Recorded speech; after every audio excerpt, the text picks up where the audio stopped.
Hi అండి. అందరికీ నమస్కారం. Welcome to my channel. ఈ వీడియోలో ఏపీ ప్రభుత్వ ఉద్యోగ పెన్షనర్లకు దసరా కానుకగా ఒక డిఏ 12 పీఆర్సీ కమిటీ ఏర్పాటు. దీనికి సంబంధించిన పూర్తి వివరాలైతే వీడియోలో తెలుసుకుందాము. వీడియో అయితే ఎక్కడ గాని స్కిప్ చేయకుండా ఎండ్ వరకు చూసేయండి. అప్పుడే ఇన్ఫర్మేషన్ పూర్తిగా అర్థమవుతుంది.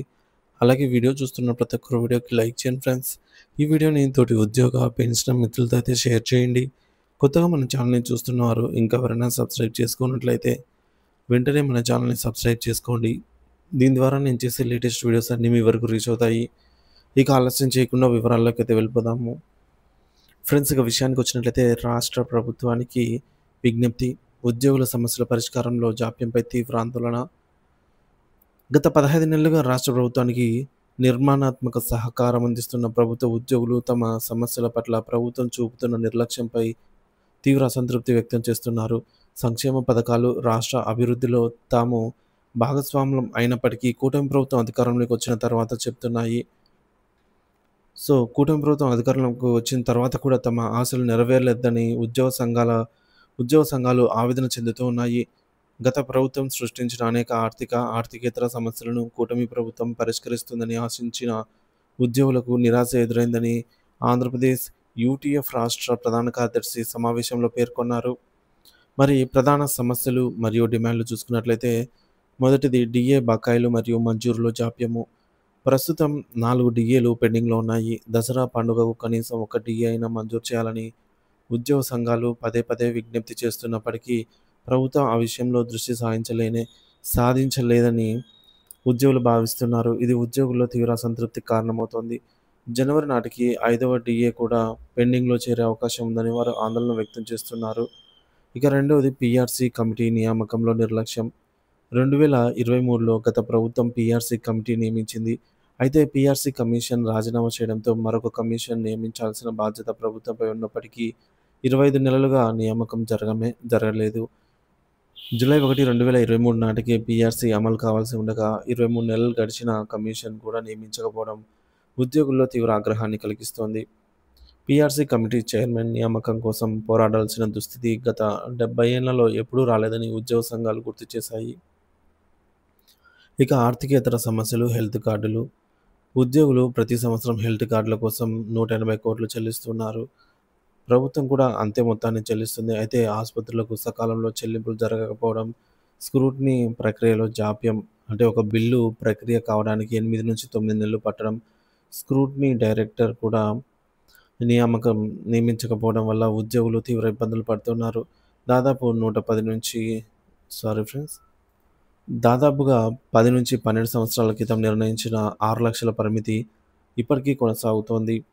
2007 నుంచి ప్యాకేజీ రేట్లు మారలేదు. జాయింట్ స్టాఫ్ కౌన్సిల్ సమావేశాలు, చీఫ్ సెక్రటరీ విజ్ఞప్తులు చేసినా హెల్త్ కార్డుల విషయంలో ఒక్క అడుగు కూడా ముందుకు పడకపోవడము విచారకరము.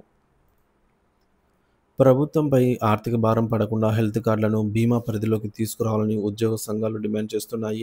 ఇతర రాష్ట్రాల్లో కూడా ఈ విధానం అమల్లో ఉందని, ఇక్కడ కూడా అదే చేయాలని కోరుతున్నారు. అప్పటి వరకు సీలింగ్ రేటు పెంపు, స్క్రూటినీ వంటి అంశాలపై ముఖ్యమంత్రి ఒక కాలపరిమితిని విధించి చీఫ్ సెక్రటరీ స్థాయి కమిటీని నియమించి సమస్యలను పరిష్కరించాలని అయితే విజ్ఞప్తి చేస్తున్నాయి. ఇక నాలుగోది కాంట్రాక్టు ఉద్యోగుల క్రమబద్ధీకరణ. గత ప్రభుత్వం యాక్ట్ 30 కింద 11,000 మంది కాంట్రాక్టు ఉద్యోగులను క్రమబద్ధీకరించాలని గుర్తించింది.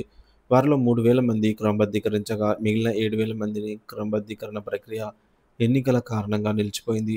ఒకే డిపార్ట్మెంట్లో 2014కు ముందు నియమితులై యాక్ట్ 30 కింద వచ్చినటువంటి 3,000 మందిని క్రమబద్ధీకరించగా అదే కేటగిరీకి చెందిన 7,000 మందికి 15 నెలలుగా న్యాయం జరగలేదు. ఈ సమస్యను తక్షణమే పరిష్కరించాలని కోరుతున్నారు. గ్రామ వార్డు సచివాలయ ఉద్యోగుల సమస్యలు. 1,40,000 మంది గ్రామ వార్డు సచివాలయ ఉద్యోగుల నోషనల్ ఇంక్రిమెంట్లు, ఇతర సమస్యలపై ప్రభుత్వం దృష్టి సారించాలని ఉద్యోగ సంఘాలు కోరుతున్నాయి. పని గంటల పెంపును నిరసన. సాధారణంగా 8 గంటల పని విధానం నుండి ఉండగా దాన్ని 10-13 గంటలకు పెంచడాన్ని ఏపీజేఏసీ తీవ్రంగా ఖండిస్తోంది. ఇది మానవ హక్కులను, కార్మిక హక్కులను కాలరాసే చర్యగా భావిస్తున్నామని ప్రభుత్వం దీనిపై తక్షణమే ఆలోచించి నిర్ణయం ఉపసంహరించుకోవాలని విజ్ఞప్తి చేస్తున్నాయి. ఇక ఏడోది పదవి విరమణ చేసిన ఉద్యోగుల పెండింగ్ బకాయిలు.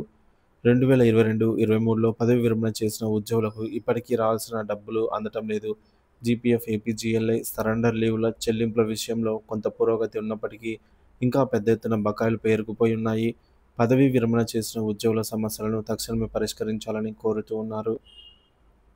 ప్రభుత్వ రంగ సంస్థలు, గురుకులాల ఉద్యోగుల పదవీ విరమణ వయస్సు రాష్ట్రంలో ఎవరు అడగకుండానే 62 సంవత్సరాలకు పదవీ విరమణ వయసును పెంచి ప్రభుత్వం కేవలం 8,000 మంది ఉన్న ప్రభుత్వ రంగ సంస్థల గురుకులాలకు గురుకులాల ఉద్యోగులకు మాత్రమే అదే వయసును వర్తింపజేయకపోవడంతో వివక్ష కూడుకుందనైతే ఉద్యోగ సంఘాలు భావిస్తున్నారు. సో, గురుకుల ఉద్యోగులకు మాత్రము ఈ యొక్క వయసు పెంపు అనేది చేయలేదన్నమాట. ఈ మేరకు వివక్ష అయితే ఇక్కడ నెలకొన్నది. మరి సిపిఎస్ రద్దు చేసి ప్రత్యామ్నాయ విధానాన్ని తీసుకొస్తామని కూటమి ప్రభుత్వం తన మేనిఫెస్టోలో హామీ ఇచ్చింది. 15 నెలలు గడిచినా ఈ విషయంలో ఒక్క అడుగు కూడా పడలేదని ఉద్యోగులు ఆందోళన చెందుతున్నారు. 2004కు ముందు నోటిఫై అయ్యి 2004 తర్వాత నియమితులైన వారికి దేశవ్యాప్తంగా ఓపీఎస్ను వర్తింపజేస్తున్నారని 16 రాష్ట్రాలు ఇప్పటికే అమలు చేస్తున్నాయని తెలంగాణ హైకోర్టు కూడా ఈ విషయంలో సానుకూల తీర్పు ఇచ్చిందని గుర్తు చేశారు.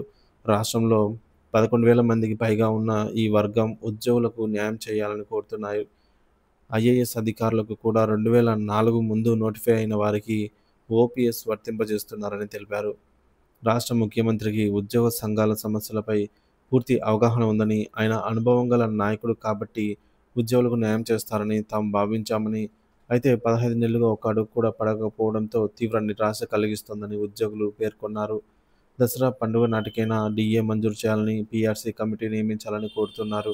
తాము ప్రభుత్వంతో నిర్మాణాత్మక వైఖరితో ముందుకెళ్లడానికి సిద్ధంగా ఉన్నామని, ఈ మేరకు రాష్ట్ర అభివృద్ధి సంక్షేమంలో భాగస్వాములవుతామని, అయితే ప్రభుత్వం తమ సమస్యలను పూర్తిగా నిర్లక్ష్యం చేస్తే పోరాటమే శరణ్యమవుతుందని ఏపీ జేఏసీ స్పష్టం చేసింది. అక్టోబర్ 10 తర్వాత అన్ని జిల్లాల్లో జేఏసీ పునర్వ్యవస్థీకరణ చేసి నూతన కమిటీలతో ముందుకెళ్తామని, అక్టోబర్ 30 లోపు పునర్వ్యవస్థీకరణ పూర్తయిన వెంటనే సర్వసభ్య జేఏసీ సమావేశాన్ని ఏర్పాటు చేస్తామని తెలిపారు.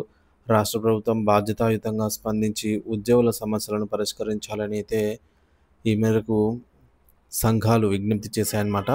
సో, ముఖ్యంగా చూసుకున్నట్లయితే సిపిఎస్ రద్దు. సో, ప్రభుత్వం అధికారంలోకి వచ్చిన గరిష్టంగా సంవత్సరం లోపల ఈ విషయాన్ని తేల్చుతామనింది. కానీ ఇప్పటికి 15 నెలలు కంప్లీట్ అయిపోయాయి. ఇకపోతే పదవి విరమణ వయసు పెంపులో వివక్ష ఉండకుండా చూడాలి. అలాగే పదవి విరమణ చేసిన ఉద్యోగులకు పెండింగ్ బకాయిల చెల్లింపులు, పని గంటల పెంపులు నిరసన, అంటే పని గంటల పెంపును ఉండకూడదని, ఇక గ్రామ సచివాలయ ఉద్యోగుల సమస్యలు, కాంట్రాక్ట్ ఉద్యోగుల క్రమబద్ధీకరణ, హెల్త్ కార్డులు ఎందుకు ఉపయోగపడని హెల్త్ కార్డులను సకాలంలో పనిచేసేలాగా చూడాలి. అలాగే పీఆర్సీ కమిటీ నియామకంలో నిర్లక్ష్యం వహించకుండా వెంటనే ఈ దసరా కానుకగా పీఆర్సీ మరియు డీఏలను మంజూరు చేయాలని అయితే ఉద్యోగ పెన్షనర్స్ కోరుతున్నారు.